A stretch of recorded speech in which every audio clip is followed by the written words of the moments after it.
All right, what we're doing today is we're working with natural dyes. What we have started with is our wool fiber that we have that was spun back in the gallery. So we're starting with that.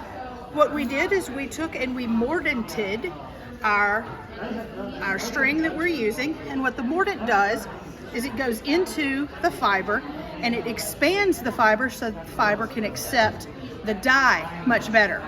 What we're using today with this is the ball cypress, and this comes from the cypress trees here on our grounds. This has been sitting in an alcohol and water solution for about 3 weeks. We took that, put it into our dye pot here, and then put our string, our wool, into it.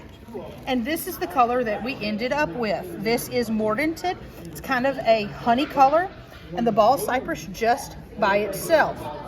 After that, what we did is we took iron, which we take the iron right here. The iron changes the acidity and it changes the pH of the dye itself.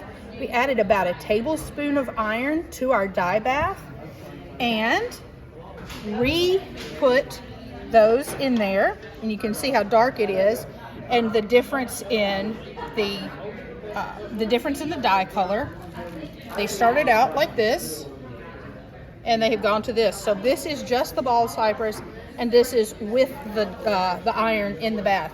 We'll leave that in there for about another 20 or 30 minutes or so, and then we'll pull that out and let it dry. What they would do after this is use this type of wool for anything from hats, gloves, scarves, anything that you would knit or crochet. Some of the other things that we have down here, you can look at the black walnut.